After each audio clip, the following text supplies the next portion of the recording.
¿Qué ocurrió en la vista preliminar del caso de Gabriela Nicole Prats? Además, la quiebra del Hospital del Maestro será la primera en marcar la historia de la crisis en nuestros hospitales. Y en un día de... Yo se los dije, pero ustedes no me hicieron caso. Hablo de la cancelación del contrato para el escaneo en los puertos y de la demanda de Luma al gobierno de Puerto Rico. Hoy es 26 de agosto y esto es Escucha Lugaro.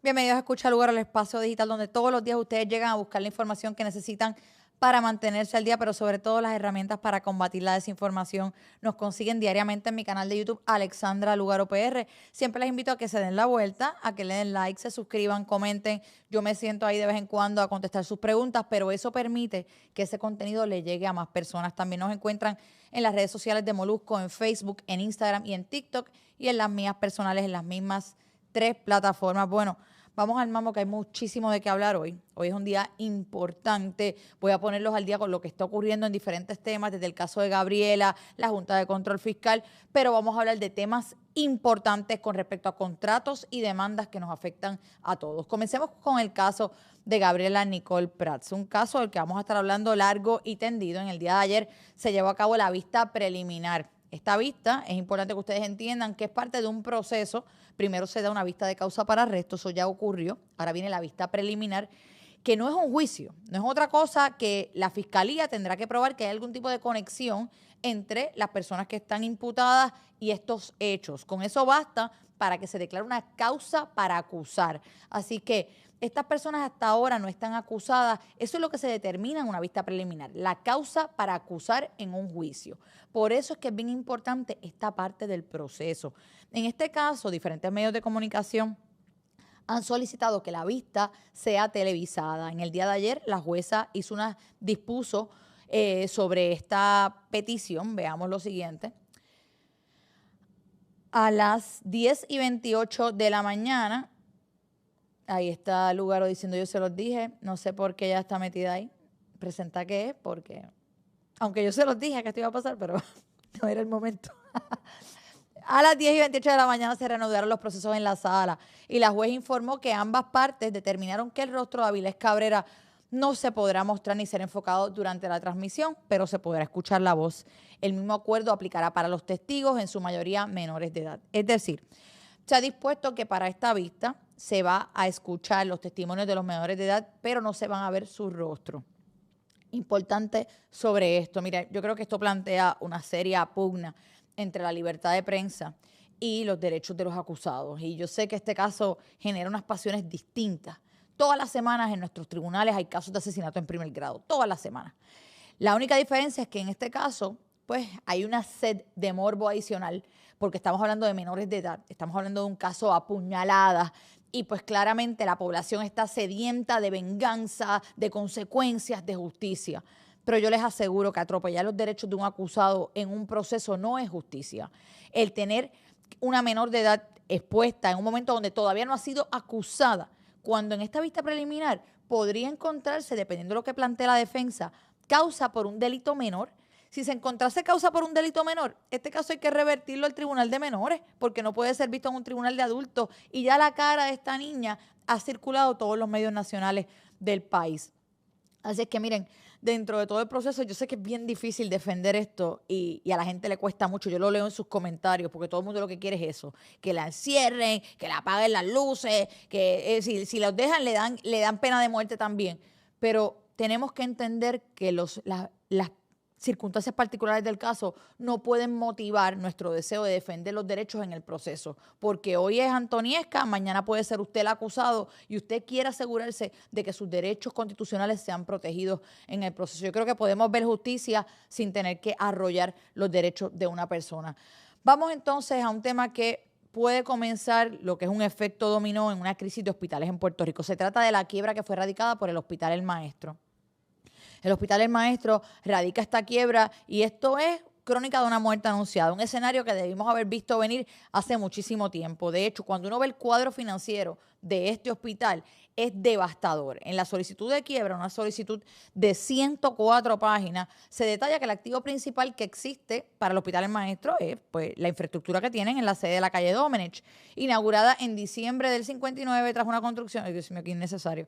El inmueble tasó 11 millones, pero su hipoteca con el Banco Popular es de 13.8 millones. O sea que ese edificio, yo no sé de qué están hablando, como si fuera un activo. Ese edificio es del Banco Popular, lo verán pronto allí en The Show, lo podrán adquirir en The Show. Por servicio de energía eléctrica le deben a Luma, miren, más de lo que vale el edificio, le deben a Luma 11.7 millones. Que los paguen, a ver si nos ahorramos que nos suban la tarifa.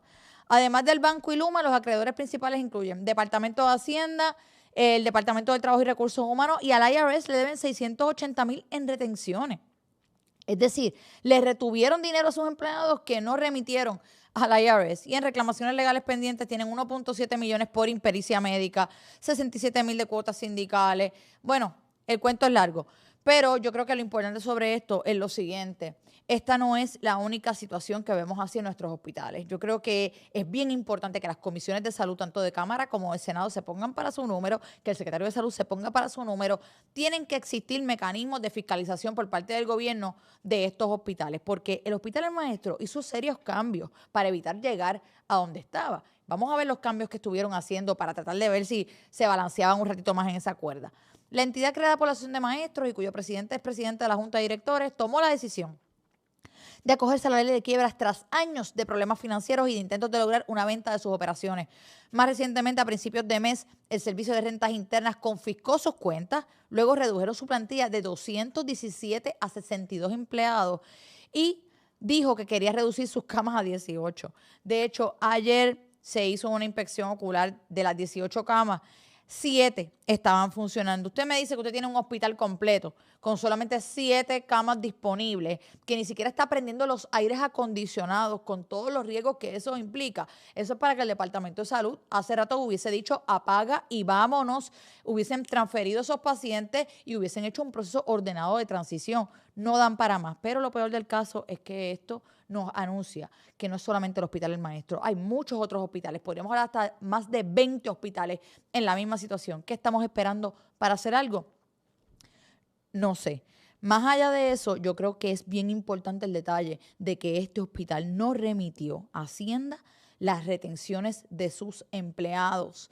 ¿Hasta dónde está llegando el proceso de fiscalización de estas entidades para que nos aseguremos que al final del día estos empleados que trabajaron, que les retuvieron unas cantidades en sus respectivos cheques, esto es dinero trabajado y técnicamente en la medida en que el hospital no lo está remitiendo a las autoridades correspondientes, se está apropiando ilegalmente de un dinero? Así que la experiencia del Hospital El Maestro nos sirva para reconocer que hay otras entidades hospitalarias en la misma situación para que el gobierno prontamente acoja esto y comience un proceso de revisión fiscal y financiera de todos estos hospitales para asegurarse de que van por la vía correcta y si no, tomar las previsiones adecuadas. Hablando precisamente de previsiones adecuadas, la Junta de Control Fiscal ha solicitado a la jueza Laura Taylor Swain pausar el pleito de los bonistas de la Autoridad de Energía Eléctrica mientras se designan nuevos miembros. Ustedes recordarán que lo último que hablamos de este tema fue que la jueza dijo, mira, se supone que ustedes me estén presentando ahora mismo una evidencia en cuanto al pleito de los bonistas de la autoridad, pero ante la votada masiva que le dio el presidente Donald Trump a 6 de los 7 miembros de la Junta, la jueza recogió vela y dijo, espérate, olvídate de lo que yo te había pedido, preséntame ahora un informe donde tú me expliques cómo va a afectar este proceso el que ustedes no tengan estos miembros. Y la Junta dijo, mira, nosotros con un solo miembro estamos en operación, pero recomendamos al tribunal pausar el proceso en lo que los otros miembros son designados. ¿Qué va a decidir la jueza con respecto a esto? Pues yo creo que eso queda ahora en manos del tribunal. Entonces, pásame con lo próximo. Hoy es uno de esos días espectaculares que son tristes, pero pues parte de nuestro famoso yo se los dije. Tíramelo ahí, ahora sí que tírame yo se los dije. Yo se los dije, pero ustedes no me hicieron caso. Se ha cancelado el contrato del escaneo en los furgones. Esto es un contrato que se había adjudicado ya hace muchos años, en el 2008. Yo le voy a hacer hoy a ustedes la historia de todo esto. Veamos desde cuándo estamos trabajando con este contrato. Miren, la empresa S2PR, desde el 2008, antes se llamaba Rapid Scan Systems, estaba a cargo de escanear los furgones provenientes de Estados Unidos con ingreso a través del puerto de San Juan. Desde el 2011, dijo la primera ejecutiva, el gobierno le ha pagado más de 168 millones a esta compañía a razón de aproximadamente 11 millones anuales. Es decir, que ella solamente les está diciendo lo que hemos pagado en los últimos años. Ya mismo yo les voy a dar cuánto es la consecuencia total de este contrato. Veamos cuánto se paga por furgón. Cuando vamos a los costos por furgón, dice, rodeada también de líderes de la industria privada, lo que habían era un montón de tiestos allí. La gobernadora indicó que cada empresa o comerciante que trae mercancía a la isla paga entre 75 y 85 dólares por cada furgón en función del contrato. Un costo que destacó se pasa al consumidor. O sea que usted plantéase esos furgones que miden 40 pies. Cada consumidor, cada persona que importa paga 75 o 85 dólares por cada furgón. Recuerde ese detalle que ahorita venimos al quiz. Este contrato, la gobernadora dice que ha sido ahora cancelado por incumplimiento, por ineficiencia de este proveedor del servicio de escaneo. Más allá de eso, la gobernadora admite que fue un gasto millonario sin resultados, mientras cuestiona la falta de supervisión. Dentro de este proceso, lo que se está alegando es que se hace para que los consumidores vean un alivio. Y yo creo que es importante que destaquemos cómo se va a dar ese alivio. Tenemos aquí al presidente de MIDA. La organización está estimando que esto va a tener un impacto anual. Y aquí quiero que veamos estos números. Ellos dicen que pagan 74 y 85% por cada furgón con mercancía que traen a la isla y estiman que a Puerto Rico llegan 400,000 furgones anualmente, lo que implica un monto anual que supera los 30 millones. El presidente de MIDA ha dicho que esto va a redundar en un alivio a los consumidores. ¿Cuál es el alivio que vamos a estar viendo? Pues miren, dicen, eliminar este arancel boricua provee un alivio inmediato a los importadores, elaboradores y consumidores, ya que nos permitirá amortiguar el impacto de todos estos nuevos costos. Ojo, porque esta es la historia de siempre, Cuando a quienes están produciendo o vendiendo les quitan un costo, ellos no traducen esa reducción a los consumidores. En la historia jamás lo han hecho. Lo piden, usan a los consumidores allí como su espada. Bendito los pobres consumidores que no pueden seguir pagando. Pero cuando ahora les quiten esto, ¿usted realmente cree que usted lo va a ver? Pues mire, escuche lo que yo les acabo de leer. Esto va a servir para amortiguar, o sea, un shock absorber. Va a servir porque ahora tenemos otros gastos y nos va a servir como de un almohadón para que no sean tan fuertes los otros gastos. No están diciendo que a usted le van a devolver absolutamente nada. Además de eso, yo quiero que veamos el impacto anual de esto. En consecuencia, los importadores pagaron más de 400 millones por el escaneo de furgones que a fin de cuentas terminaron pagando los consumidores. Esto porque el pago de inspección de furgones se añade al costo de la mercancía y cada eslabón en la cadena de distribución le añade su margen y encima de eso se le suma el IVU, lo que tiende a incrementar el precio de la venta de mercancía. Ok, miren, vámonos a calzón quitado. Yo llevo encima de este contrato buen tiempo, pero llevo encima del contrato porque es un contrato que no se dio en un proceso de libre competencia. Llevo encima del contrato porque es un contrato que no produce resultados para Puerto Rico. Desde el 2008 para acá no ha habido un solo señalamiento de escaneo. No han encontrado una pistola, no han encontrado gente escondida, mira, ni las fresas con hongo las encuentran en los escaneos. Así que al final del día hemos pagado 400 millones de dólares para nada, sin contar con que ellos no escanean todos los furgones. Cada importador tiene que pagar por cada furgón lo que es ese costo de escaneo, pero el servicio de escaneo no va sobre todo. O sea, que estamos pagando por un servicio a todos los furgones que no se dan todos los furgones. Por eso ya de arranque el contrato es malo. Pero que nos venda la idea de que esto va a crear un ahorro para los consumidores. Por favor, mire, un furgón de 40 pies que cuesta $75 es el costo de escanearlo. Divida los 75 trapos de peso, que eso es un churrasco, pan, huevos y leche en un carrito de compra. Divida el costo de un furgón, de todas las cosas que meten en un furgón de 40 pies. Divida toda esa mercancía entre $75. ¿Sabes? El impacto al consumidor, por el amor de Dios, eso ni se va a ver y esta gente se va a chupar el impacto de esos 400 millones que van a dejar de pagar. Pero, importante, el contrato había que paralizarlo, al igual que tantos otros contratos. Hace un tiempo atrás yo entrevisté al director ejecutivo de la Junta de Control Fiscal precisamente con respecto a este contrato y quiero que veamos la pregunta que le hice en aquel entonces. ¿En qué áreas particulares ustedes entran de sus contratos? ¿Es meramente chequear si hubo un proceso competitivo o más allá de eso van sobre si el contrato es viable o no? Por ejemplo, voy a dar 2 ejemplos de contratos preocupantes. El contrato de los escáneres de los aeropuertos. Un contrato que se va a extender, o por lo menos quieren extenderlo ahora sin un RFP, que fue ese ejemplo que usted dio ahorita. Contratos que existieron, un proceso competitivo, pero años después se siguen extendiendo y ahora son mucho más costosos y no se hace un proceso competitivo. La pregunta es si ustedes entran en ese tipo de dinámicas. Cuando le pregunté al director ejecutivo de la Junta, particularmente sobre ese contrato de puertos y del escaneo, esta fue su respuesta. We ask a lot of questions around that, and we find things that are of issue there. But the review is limited to that. But there's nothing in the law that requires you to renew the contract after it's done. And I think that's the biggest problem that I see, and we probably need to address the issue of you did an RFP 1 year, but then you have to redo it after a couple of years. It cannot be one time, and then like you pointed out, in the ports or anywhere else, that the contract just continues forever. We won't let that happen.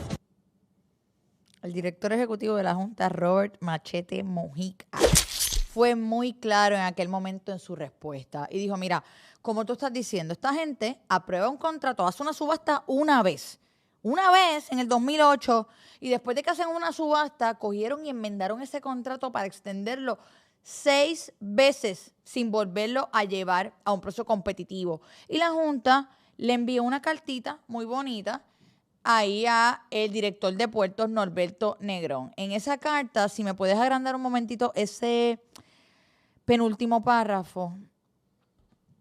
Vamos para allá, para que... Dice,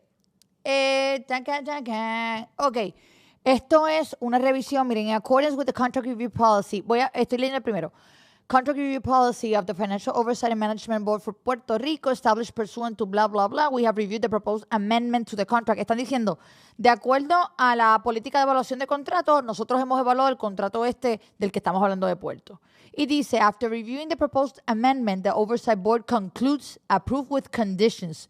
Conditions and observations related to the proposed amendment are set forth in Appendix A, attached.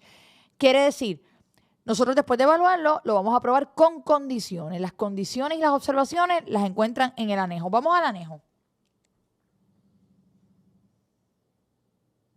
Aquí tenemos el anejo y por favor, si me puedes, el párrafo que tiene las letras en negrita. Dice, finally, we note that the proposed amendment allows the contractor to continue its services under the contract until 2041. Básicamente están diciendo, mire, nos acabamos de dar cuenta que ustedes le están permitiendo a este contratista continuar esos servicios hasta el 2041, lo que significaría 32 años desde que se ejecutó la fecha de este contrato en diciembre del 2009, sin un proceso competitivo para los servicios. The Oversight Board, therefore, is currently not able to ensure that the proposed amendment promotes market competition as mandated by PROMESA and the policy. Accordingly, the Oversight Board's approval is conditioned upon PRPA modifying the term of the proposed amendment such that it expires on December 31, 2025. Es decir, la Junta de Control Fiscal en esta carta dirigida al director de puertos está diciendo, mira, esto de continuar con esta gente no va a ser. Yo voy a permitir que el contrato se extienda hasta el 31 de diciembre de 2025. ¿Qué pasa? Luego de que la Junta pone el pie firme sobre la tierra, ¿qué nos dice nuestra gobernadora Jennifer González? Nos ha costado más de 168 millones de dólares con cero resultados. Cero resultados porque en cada uno de los escaneos que se ha hecho nunca se ha referido nada a la policía, nunca se ha referido nada a Hacienda, nunca se ha referido nada a ninguna de las agencias federales, lo que significa que el pueblo de Puerto Rico ha estado en un contrato leonino con una compañía que nos cobra aproximadamente 11 millones de dólares al año sin producirle un solo resultado al pueblo de Puerto Rico. Y es por eso que, comprometida con el bienestar ciertamente de nuestros consumidores y agradeciendo también el reclamo de los sectores de la industria que a través de los años han estado denunciando que esta acción es perdidosa para el pueblo de Puerto Rico, y ciertamente las voces en la legislatura que han hecho lo propio, hoy anunciamos la cancelación de este contrato de escaneo para un ahorro sustancial de más de 11 millones de dólares al año. Bueno, la gobernadora del año 2008 para acá ha cambiado de parecer. Y qué bueno, nunca es tarde para reconocer que algo no funciona, nunca es tarde para reconocer que algo nos está costando un montón de dinero sin resultados algunos. Pero cómo recordar es vivir. Yo quiero que me acompañen a ver esta triste historia de cómo llegamos a este contrato. En el año 2008 se aprobó la ley número 12. Esa ley que están viendo en pantalla es la ley para establecer la política pública en el área de la seguridad portuaria. Esta es la ley que establece que nuestros puertos tenían que tener una empresa de escaneo. ¿Quién usted cree que es la autora de esa ley? Adivina, adivinador. Jennifer González Colón.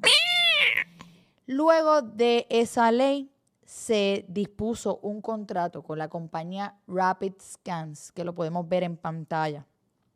Ese es el primer y único contrato que se otorgó a esta compañía, que luego cambió al nombre S2. Dentro de este contrato de Rapid Scan, si me permites verlo una vez más, miren aquí. Dice, whereas the evaluation committee of the authority sent the notification, bla, bla, bla. Esto está diciendo que hubo una solicitud de propuesta. Y whereas the authority desires to engage RapidScan on an exclusive basis to provide cargo scanning services for the scanning of inbound cargo at the Port of San Juan.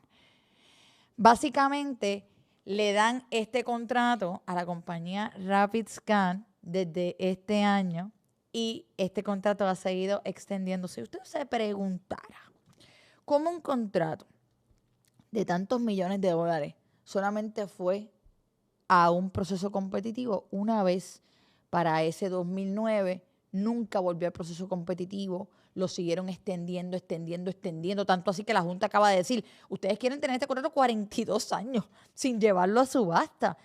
Y usted sabe que nada en Puerto Rico es coincidencia. Y como este no es el único contrato que se otorga de esta manera, a mí me gusta reseñar este tipo de cosas porque ahora mismo, por ejemplo, les he hablado de lo que está pasando con Physician Correctional, les he hablado de lo que está pasando con Subo Technologies y ojalá tuviera todo el tiempo del mundo para sentarme a ver todos los contratos que están otorgando las diferentes agencias que siguen el mismo patrón. Y uno siempre tiene que decir y preguntarse, ¿cómo usted me dice a mí que un contrato que nos costó 400 millones de dólares no produjo un solo señalamiento? No encontraron, miren, ni un garbanzo, ni un petardo en esos furgones que llegan todos los días. Al final del día, ¿por qué de momento el contrato no es bueno? ¿Por qué de momento todo el mundo abrió los ojos y dijo, espérate, vamos a cancelarlo? Hay muchas preguntas sobre la mesa que no podemos permitir que pasen sin respuesta. Aquí no basta con que la gobernadora venga un día, se levante y diga, el contrato es malo. Lleva siendo malo desde el año 2008 y aquí estamos en el 2025 acabándonos de dar cuenta que es malo, que nos ha costado 400 millones, que no ha producido resultados. Pues entonces tenemos unas preguntas que hacerle al gobierno. ¿Por qué no se fiscalizó? ¿Por qué se continuó aprobando un contrato sin competencia? ¿Quién empujó ese contrato? ¿Cuáles eran los intereses que estaban detrás de ese contrato? Pues yo siempre que veo que alguien está guisando una decisión absurda, voy a ver ese famoso registro de cabildero. ¿Quién es el cabildero de S2 y de RapidScan en Puerto Rico? Mírenlo ahí. Globalize LLC. Esto está sacado directamente del registro de cabildero. Globalize LLC. ¿A quién pertenece Globalize LLC? ¿Quiénes son los cabilderos registrados?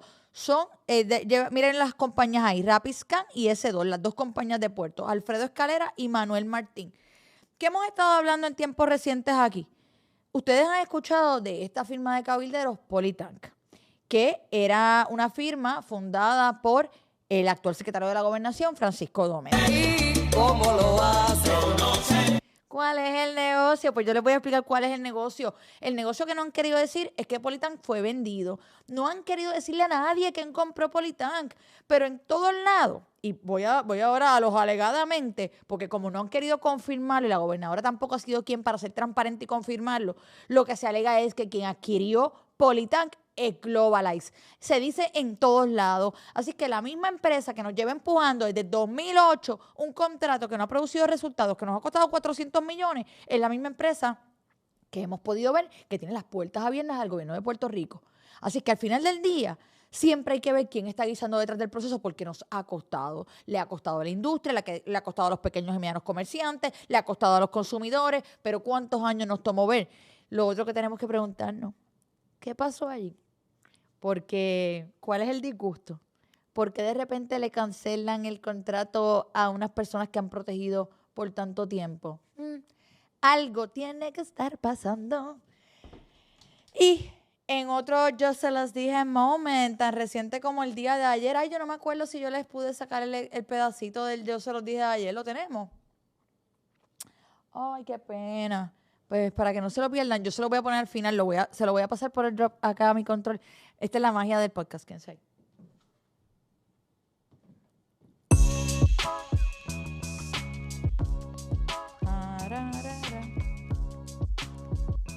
Estamos ahí. Ahí estamos.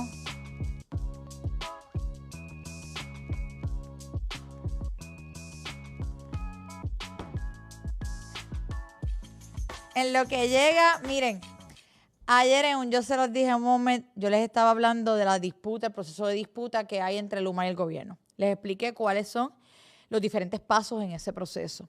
Y dentro de esa explicación les dije que a mí realmente me asombraba cómo eso no había llegado a los tribunales, pero más allá de eso, miren, saqué a esta chica que está aquí y tan cercano como ayer yo les hice la siguiente predicción, veamos. Déjame sacar mi bolita de cristal con mi santa paz. Estamos, miren.